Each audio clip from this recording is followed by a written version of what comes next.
It's the annual walk of the Aviemore Outdoor Club. 1993, the 14th of August, and we have 25 walkers attempting to walk up Glen Ann from Tomintoul up to Loch.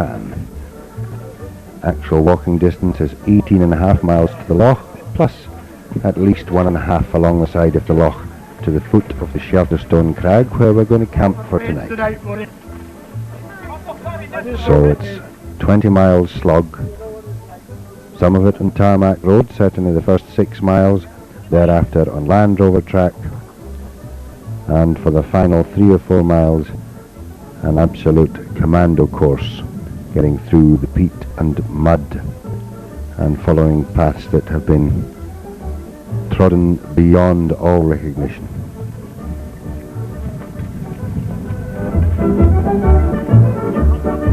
Barry Fraser, Evelyn McLean,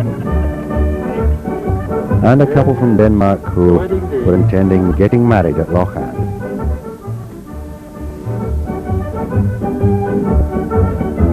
6 miles on we come to Inchrory Lodge, a shooting lodge and once a very important junction in the cattle droving days,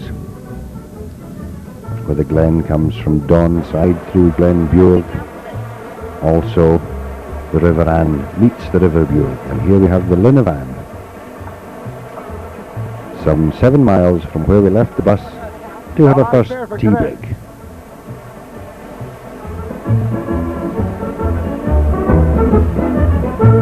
There we see Maureen Fraser.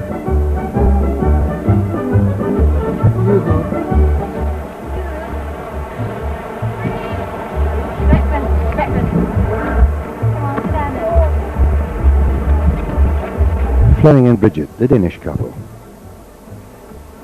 Peter McPherson.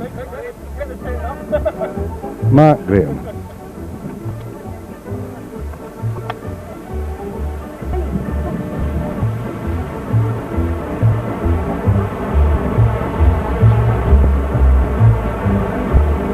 And this attractive rapid flowing down at the Linn of Ann here, where the river has a bend and creates more rough water. As bonny a spot as any to stop for a picnic.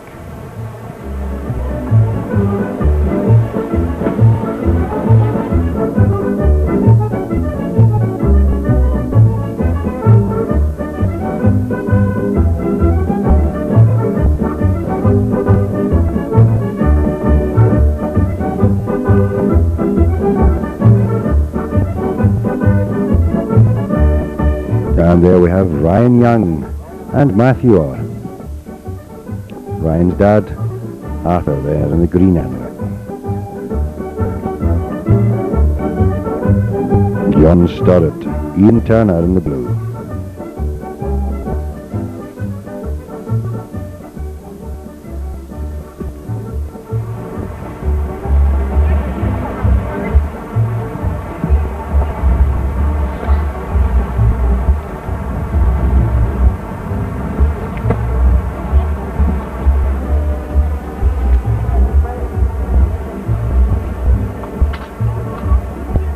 And Gus uses his little meth stove to very quickly boil up some water.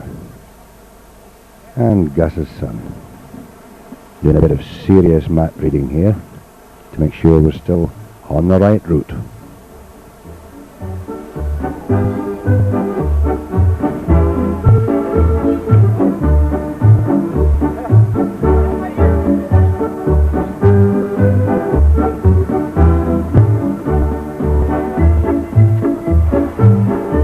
Duncan Strayton decided to join us in the walk, feeling fresh and confident.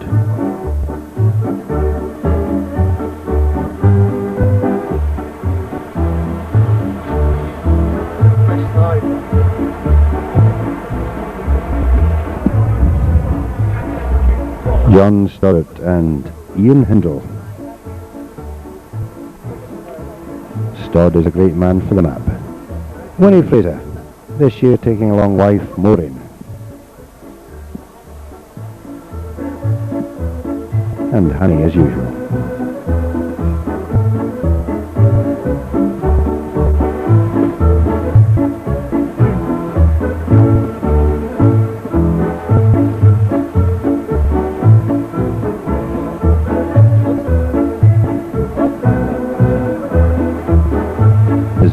down the river with Inchrory Lodge just round the corner on the left. Further up the river, the road takes a higher route to allow vehicles, Land Rovers, etc. But we take the original route along the riverside. I know what you mean.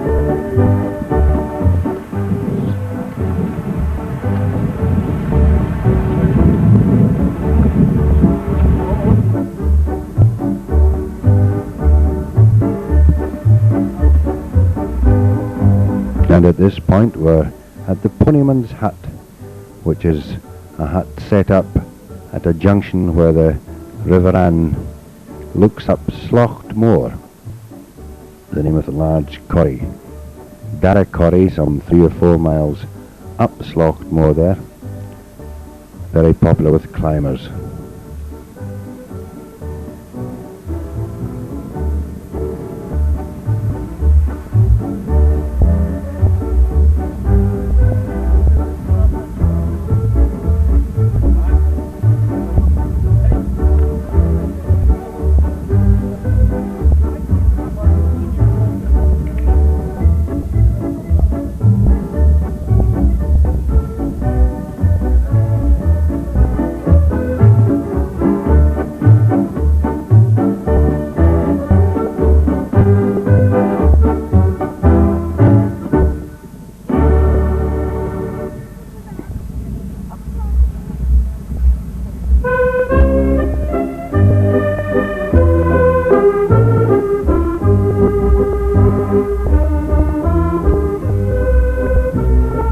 Fleming and Bridget just not sure what they've let themselves in for.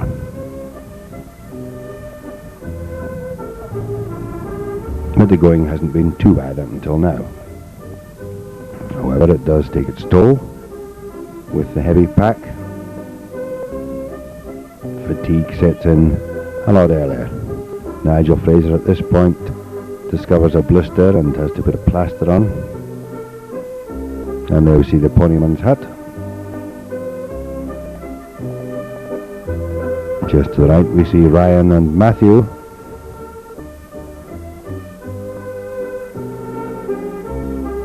No, Evelyn's not sunbathing, she's sleeping.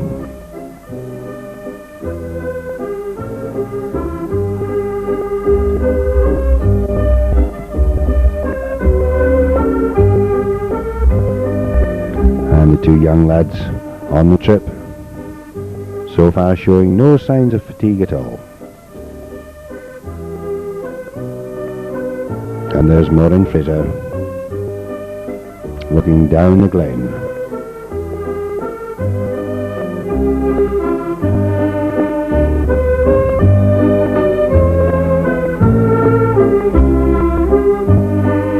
And there we see a fine view up Slochmore there. The many tops and tors of Ben Ann running up on our left hand side as we proceed. But very often, for most of the day, enshrouded in cloud and mist.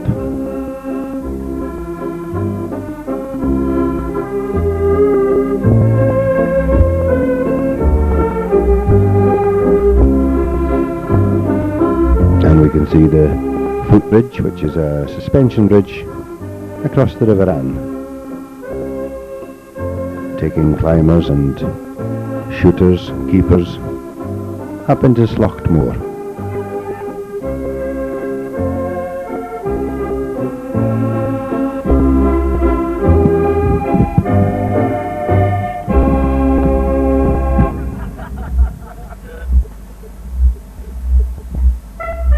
No sleeping Matthew.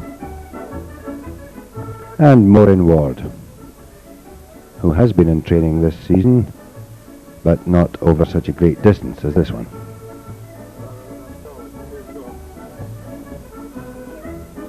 A few adjustments to the shoelaces. Evelyn thinks we're here for the night, but no chance. Maureen's nephew doing another serious bit of map reading.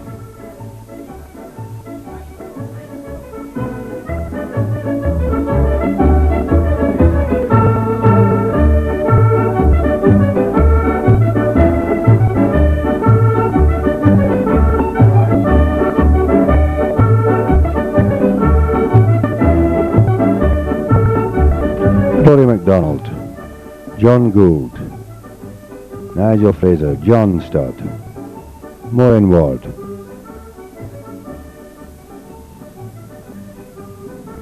All preparing for the next stage of the journey, which will take us to Finburen Bothy.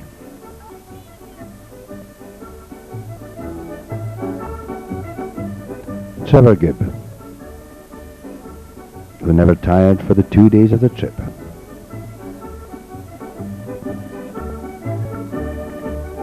Ryan and his dad, they're down to inspect the bridge, and I think Arthur's looking for some fish there. Unfortunately, the path was just a little bit too far from the river for any convenient quick fishing. And here we are at Finburen, the end of the road, the end of the Land Rover track.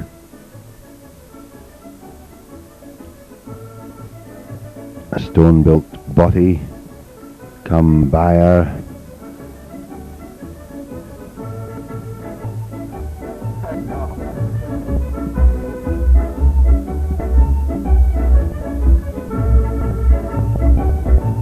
It's almost like the end of the glen, or as far in as one can take a road.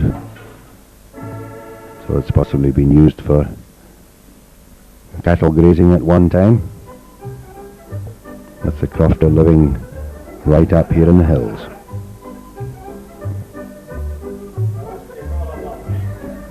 Ye olde cast iron bath, a relic of bygone days.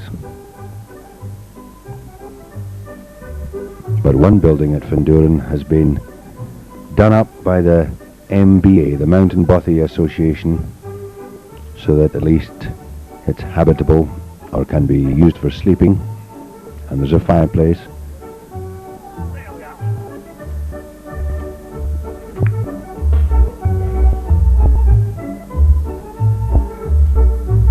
And although it's the middle of the day, there already was one occupant sleeping on this makeshift platform, which could be used as a double bed. And I don't think he really welcomed 25 hill walkers, fairly damp hill walkers, coming in breaking the peace. But then again, he shouldn't have been in bed in the middle of the day.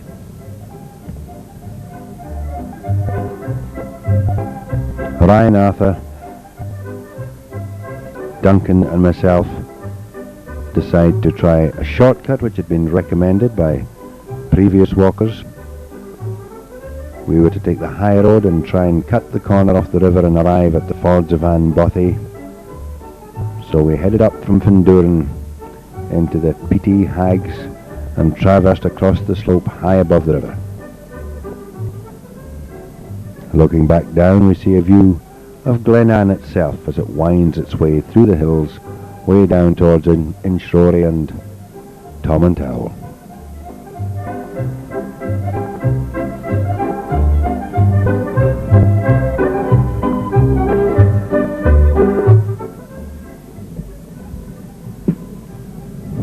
Never lie down now, but you're like a sheep, did I? Always lie up now. Never lie down up the hill when you're there. We'll leave that to make a couple of years walk.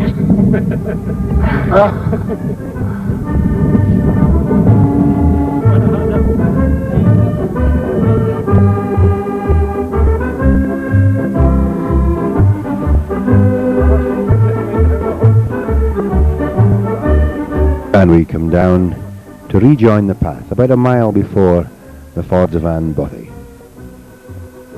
It's been a long, hard slog, and we find a piece of path quite high above the river. It's probably the best little section of the entire path between Finburen and Loch.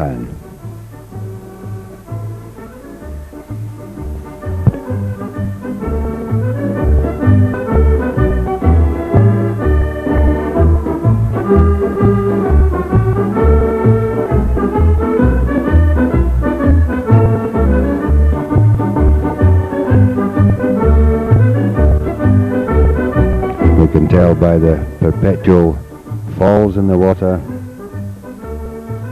that the river is losing height fairly rapidly from when it comes out of the Loch.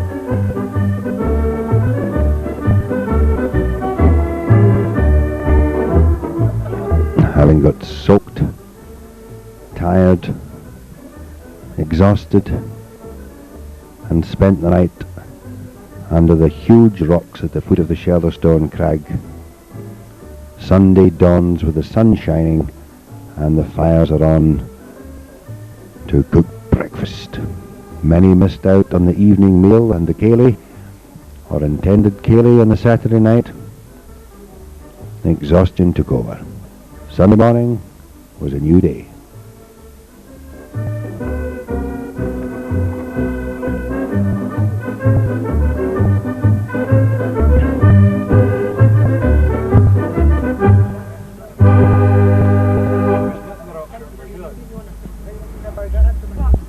Ian Turner didn't look quite as well a few hours ago on arrival at the campsite.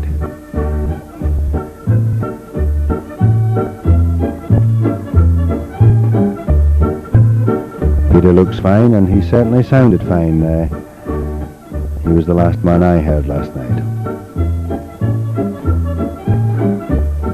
Ryan and Matthew waiting for breakfast. Matthew showing little sign of stiffness there. I think he's just imitating some of the adults.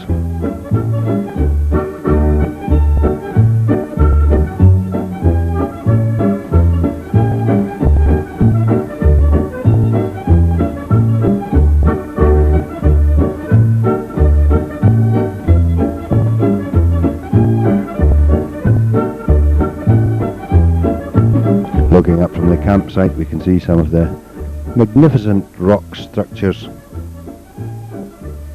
The Shelterstone Crag, the massive pile of boulders. There's the Shelterstone just to the left of the screen, and looking up to the head wall of the Corrie, and where the water from MacDhu and from Loch rushes down to feed Loch.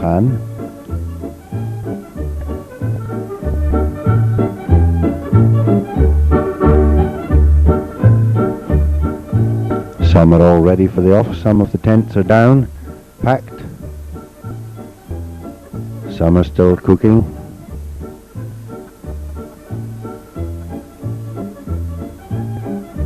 And we look up to the rock faces on the Cairngorm side of Loch.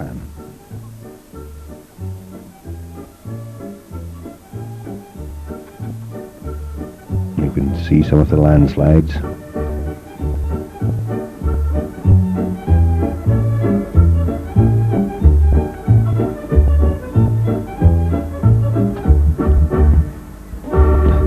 Had it been raining on the Sunday, I think we would all have elected to head for Cairngorm by the shortest route and home. But the sun was shining, there was a blue sky, a lovely day, so everyone agreed to attempt to reach the summit of Ben MacDhu via Loch. This meant a fairly stiff 20-minute climb from Loch up onto the level of Loch. There's the Shelterstone, a large square one.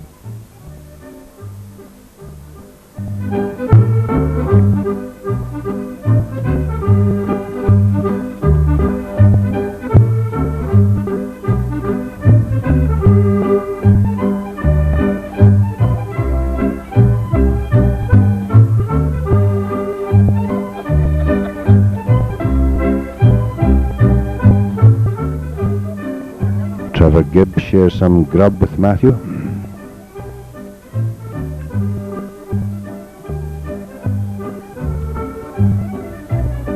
The Vice Chairman nearly always has his back to the camera.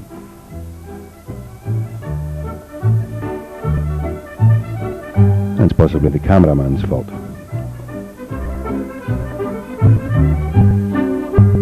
Mike Gibb and Barry Fraser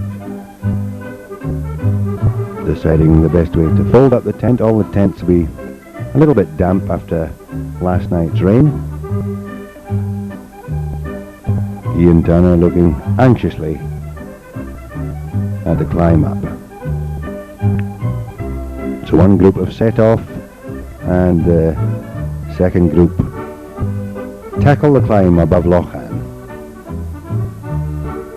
Matthew and Ryan, complete with their large packs on, still have enough strength to give us the old thumbs up.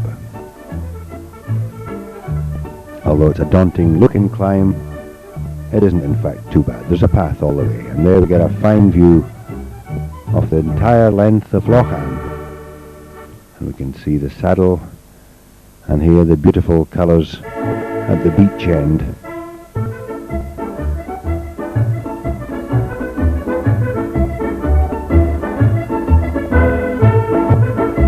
And there we can see sloping down to the right Corrie Raybert. That would have been one route out, and certainly the most direct route down to Loch from Cairngorm, which is in the cloud there, the summit just out of sight.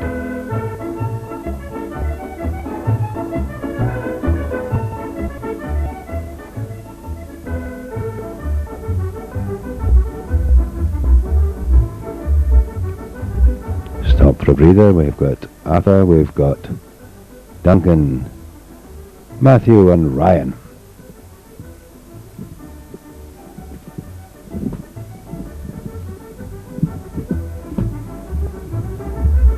And from where we're standing, there aren't many views like it in such a wilderness part of the country as the heart of the Cairngorms.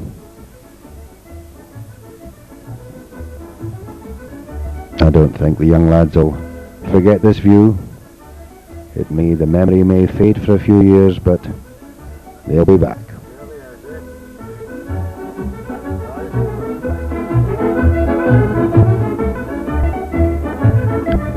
The fishing rod as yet unused.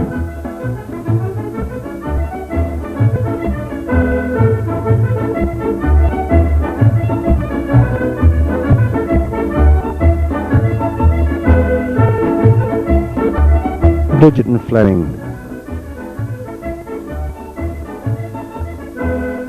feeling much better this morning, but still tired.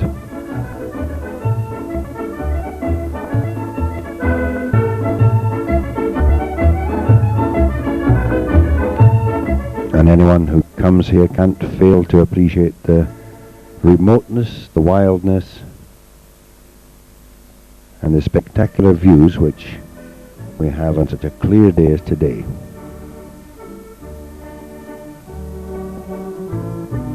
Even up here in a heat wave, the visibility isn't as good as it is today. The terrible trio, all smiling today.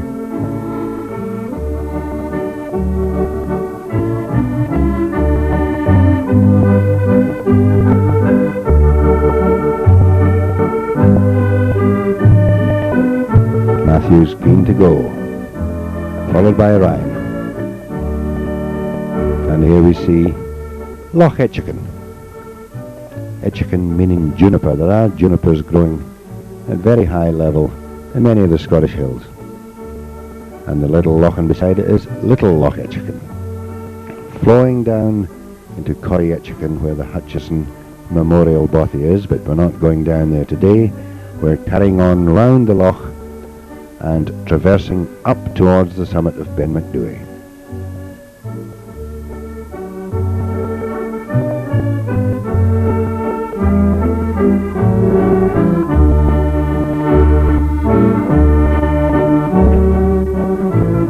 We're having to wait for the Great Danes every now and again, but we've got all day. We were trying to make back to Avon, back to the Day Lodge for 1:30, but that's not important. It's not a great pressure.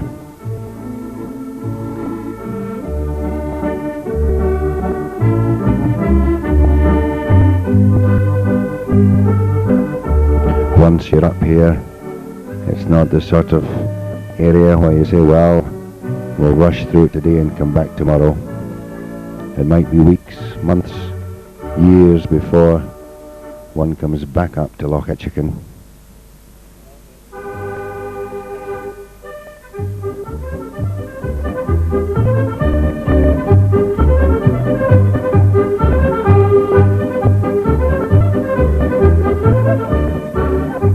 Wasn't it good of Jimmy Shand and his band to come with us all the way?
look back down Curry Etchican.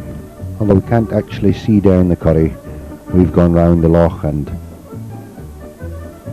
we're looking now at the back of Cairngorm.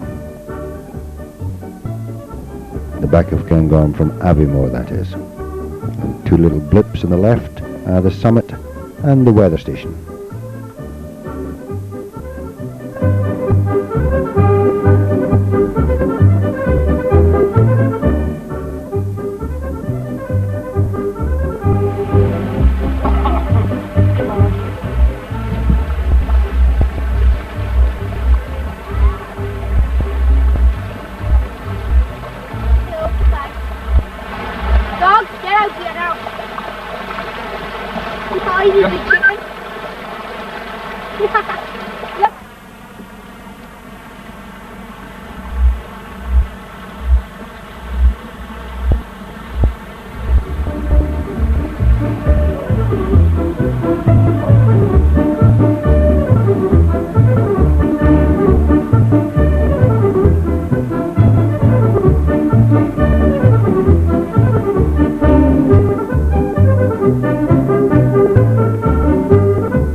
And now we're looking over the back or towards the Braemar side, looking down Glen Louisbeg.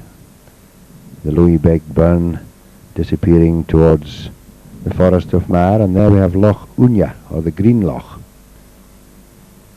one of several green lochs. Looking away into the distance, that's Ben MacDhu down on the other side of Glen Tilk.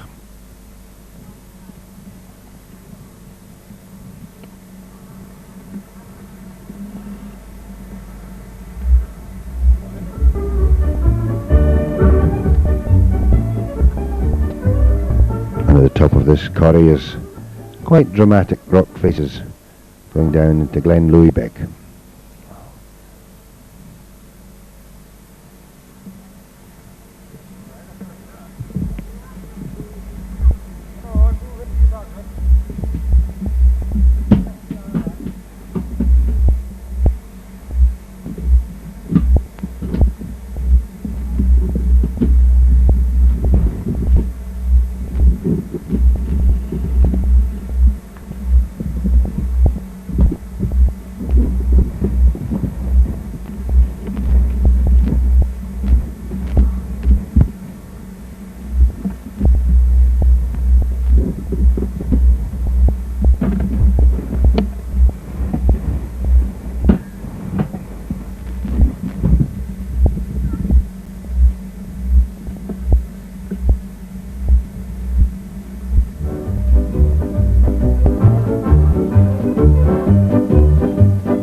And the group set off from round the corrie, and as we rise we reach a more wilderness area, less growth and only granite left really rather than soil, and we see we approach the sapper's hut before we get to the summit.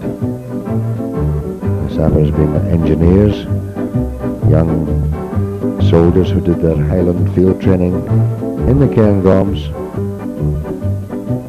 based in Glenfeshie, and many of them had to spend nights out here on Ben MacDhu. They've attempted to build a proper bothy without sand or cement, just a dry stone building. They've managed to get the 4 walls, the fireplace, bit of a gable end, and the chimney.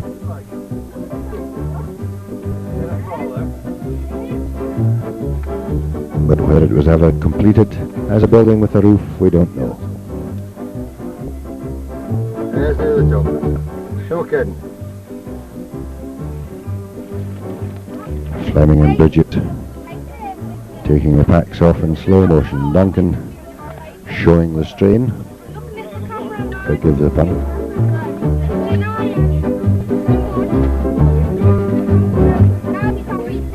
Mick shows a touch of class, producing a bottle of the finest wine 4,296 feet. Not bad, Mick, nice touch.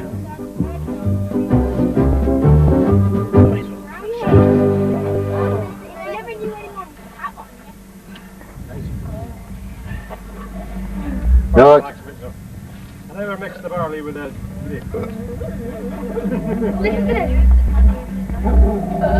Shut up. A fine view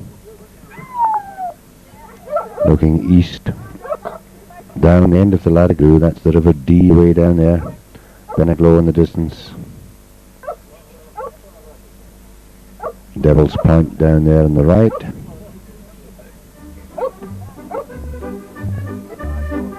Moving up, looking across the Larrig. We are coming to Cairngorm, one of the 4 peaks over 4,000 feet. There's Cairngorm with a chisel top.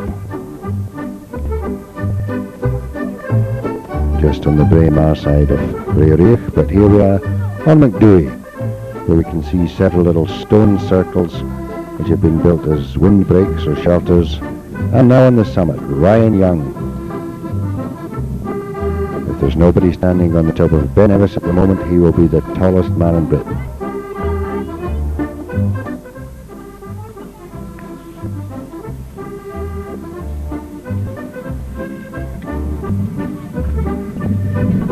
Quite a few other people up at the summit of MacDhu, having approached it from the Aviemore or Cairngorm side, and of course it's not too difficult, a day's walk coming up from Glenmore. no more climbing. So from being in a fairly remote wilderness area, we're now right into, from the summit of Ben MacDhu, right into Punterland.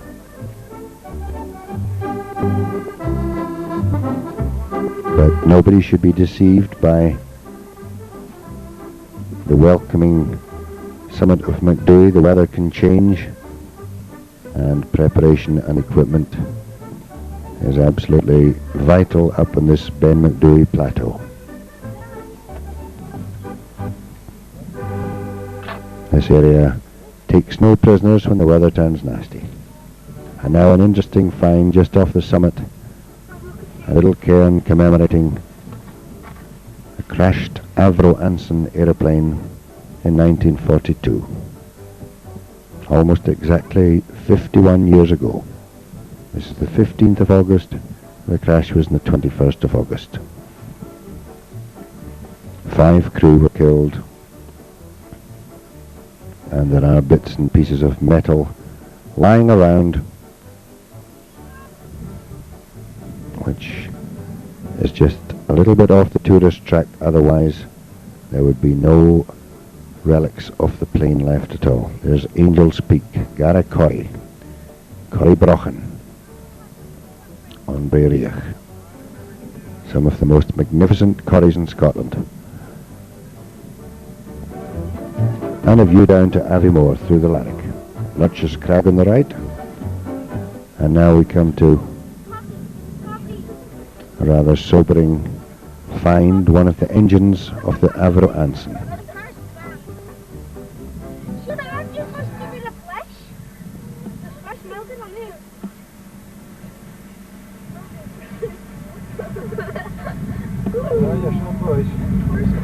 We had to go in and recover a thing, and he found there was a blown up car lying all rusty, breaking the doors off and everything.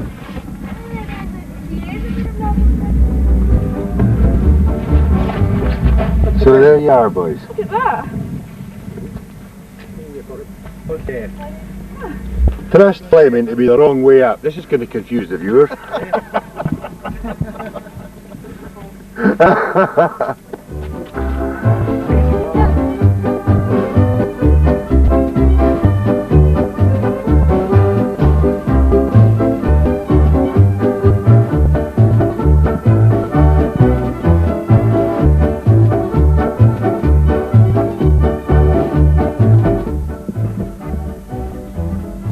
An old resting place of the club is beside Loch and Bui, the Yellow Loch, which flows down the Fay Bui and into Lochan, one of the 2 or 3 rivers that tumble down the corrie. And this tells a story, the vice chairman having a little nap. Barry's having difficulty moving.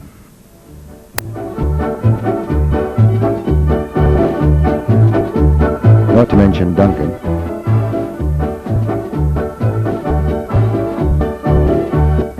Duncan supposedly damaged his knee in some cycling expedition.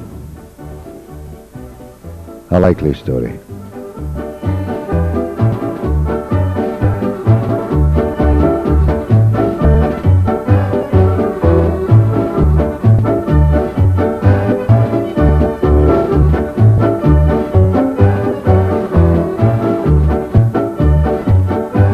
And a welcome sight of Loch and looking down Corrie and Snechta.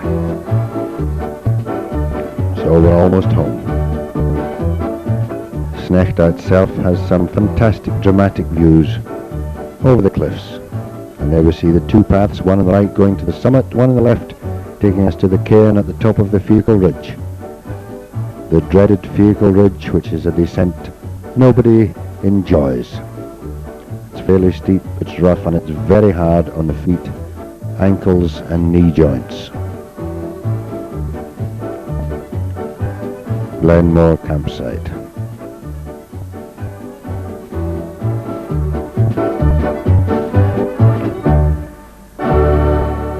And as Barry makes his way gingerly down off the Vehicle Ridge, he's followed by Mick, who's equally slow on foot at this point.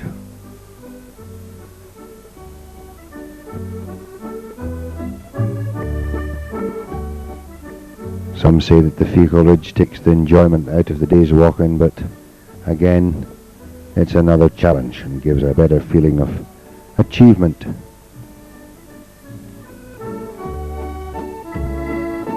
And here we are on the top of Corrie Cass.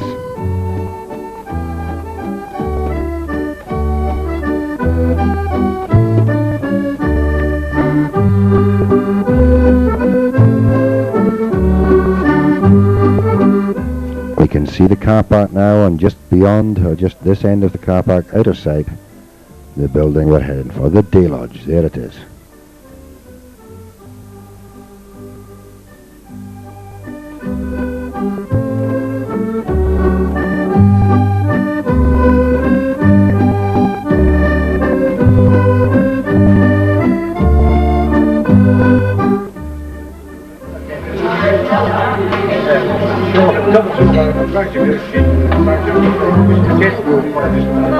There's my bed partner, isn't it?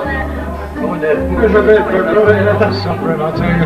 I was alright until that Vehicle Ridge, I'll tell you what, I hobbled down it. I was surprised at it. Vehicle Ridge, not Vehicle Ridge.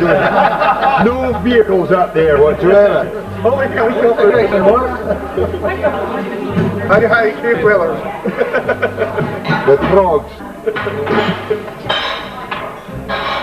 And you get Herman in a minute. Hot chocolate, Cadbury's chocolate. Drink on heat. I've not got my freshly. How are you feeling, boys? Hey, I'm tired. There's a cup of tea on me. I've got the egg. Tea bag here. What was now in the morning? We just wanted to get down to the village like that. No, sorry. I'm awful glad he's with it. I'm awful glad he's with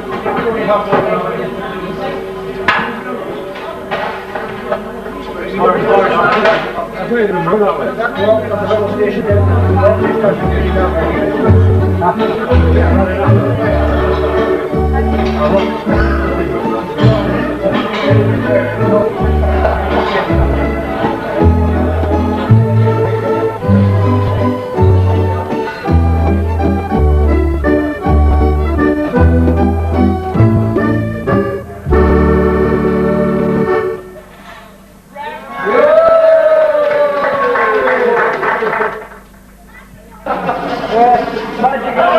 Magic coming out after all that pregnant.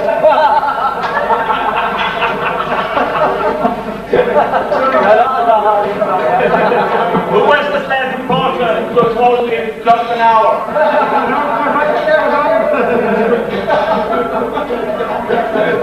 You have a terrible around the hour here, Scott. This is everywhere. You get too far in the car.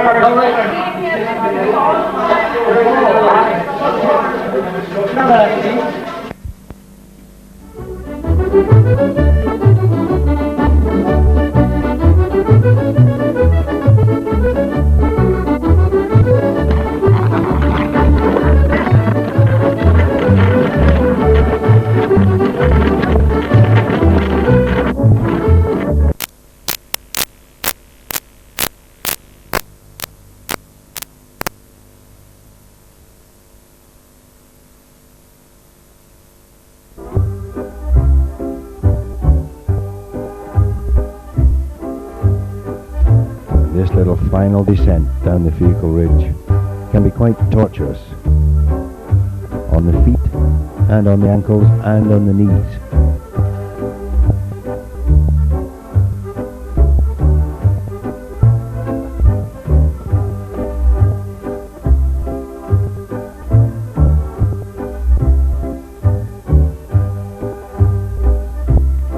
We see the car park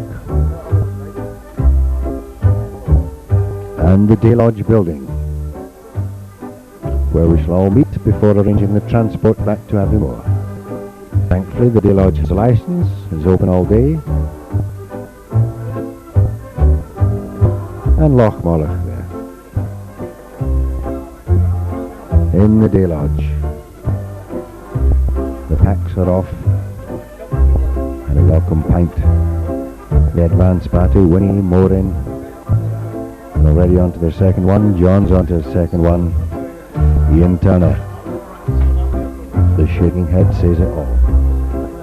But we've all made it. Thankfully, no injuries.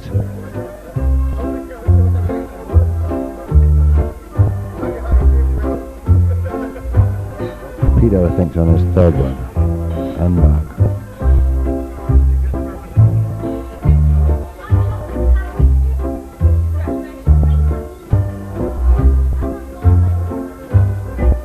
Appreciate the hot chocolate as much as our adult team are appreciating the beer, Guinness, lager, whatever.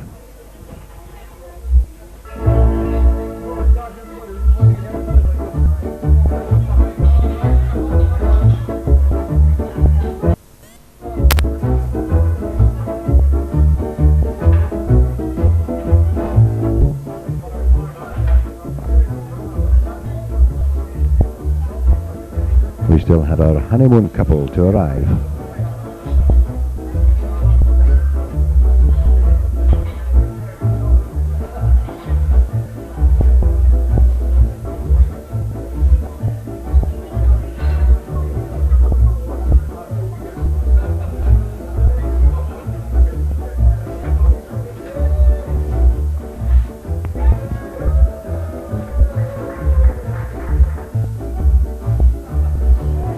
And here they are.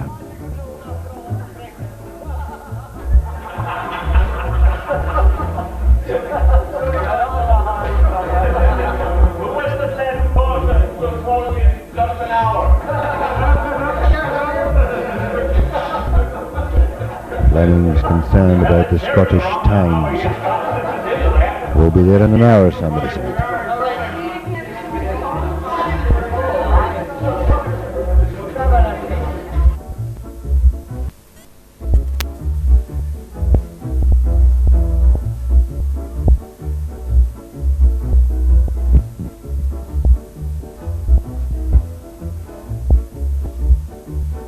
A mountain rescue helicopter takes off from the lower car park, and this prompted a phone call from Arthur Young's wife, Lynn, who was concerned that it may have been for our group. Fortunately, she was wrong.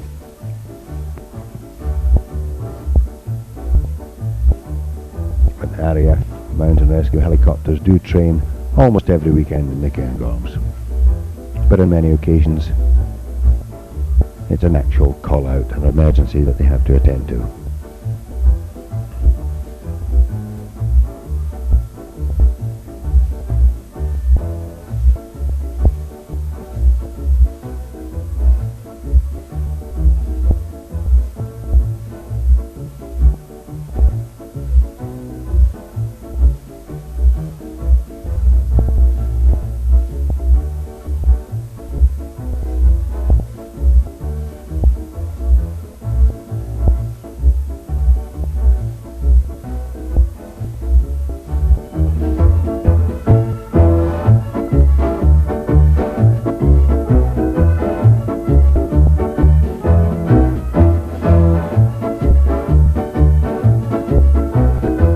Cheers, Fleming.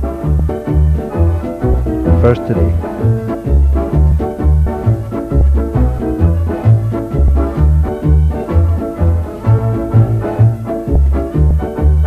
And Bridget has smiled all the way through.